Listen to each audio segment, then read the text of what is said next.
What's up, everybody? Tyson Roush. Let's talk Jets. Hope everybody's having an excellent evening. Thank you to everybody joining us for the stream today. We definitely appreciate it. A wild and wacky game. But before we get started, I just want to wish all of you and your families a very Merry Christmas. Hope all of you guys have an excellent holiday season. So, Jets Commanders at MetLife Stadium was a true roller coaster ride. Going into the game, I genuinely did not care about it. Win or lose, I didn't really care. I'm kind of numb. The season's over. 3 games left. Just get it over with so we can get into the offseason. At this point, you want to see all the young guys play. You're rooting for Garrett Wilson to get 1,000 yards. You want to see Zuerlein try to get into the Pro Bowl. Conklin get his thing. Bryce Huff get his sacks. Breece Hall keep emerging.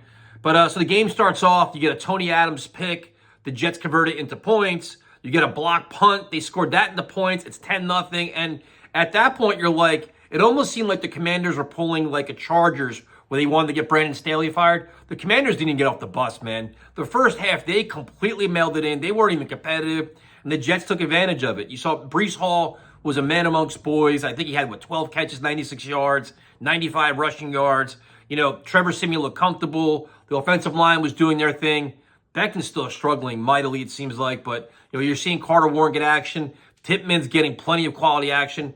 So the first half was a pretty good ass beating where you're like, you know what? This is a comfortable game for the Jets. They're going to win it. Kind of screwing up the tank, but whatever. Second half comes in. Sam Howell looked terrible in the first half, by the way. The Jets completely had him rattled. They did a lot of really good things there. Jacoby Brissett comes in the second half, and it was like a tale of two halves because the Jets went into a complete shell, and the Commanders just got after it, man. I think there was at one point they scored 3 series in a row. They scored touchdowns. The Jets couldn't get out of their own way. I think they had 14 penalties for how many? 150 yards. It was a complete disaster. And you're like, can the Jets really blow a 20-point lead? And it would be ironic that the Jets blow a 20-point lead on the same day that Woody Johnson gave the ultimate vote of confidence to Joe Douglas and Saleh, saying everybody's coming back next year. And that would be it, right? So now you're watching the team completely melt. Offense, 3 and outs, can't get off the field. Defense can't stop anybody. And the Commanders just mauling to the point they take a lead. And you're like, you've got to be kidding. Like, the Jets are going to do this. Lo and behold, they come back. Trevor Siemian, Breece Hall, Garrett Wilson, he gives his heart and soul to every game. He deserves his 1,000 yards. He deserves so much credit for everything he brings to the table. And you can't wait to see him with a legitimate quarterback. They drive down the field. Zuerlein, kicks the 54-yard to win the game. So they win it. So here's a situation where Jet fans are happy you got the win, but you're kind of mad they got the win because now you're losing draft position.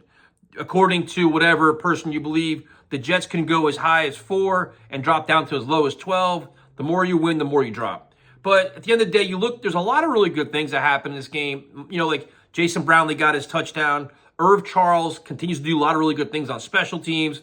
So when you see Izzy's getting plenty of snaps, which is a good thing. They had the one Wildcat, the Dalvin Cook, and the end around to Garrett Wilson. Don't know what the hell that was, but it's just get these young guys in the game, man. Play as much as humanly possible.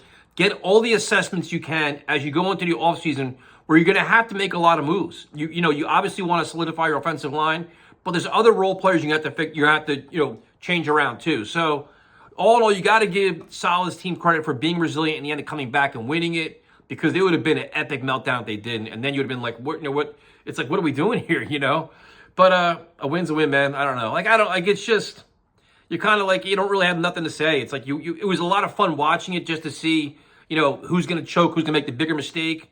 But now they have a quick turnaround Thursday night against a very good Cleveland Brown team where Joe Flacco's playing lights out, the Elijah Moore revenge game. But that's it. So, like I said, I'm kind of over all this season at this point. You got to kind of put your head together that they're all coming back in terms of the coaching staff and Hackett. You're wondering maybe if Downing and Carter will go, or maybe if the Jets they win 2 of their last 3. Does that even save jobs for them too? I don't know. So that's it. Have a good night. Talk to you later.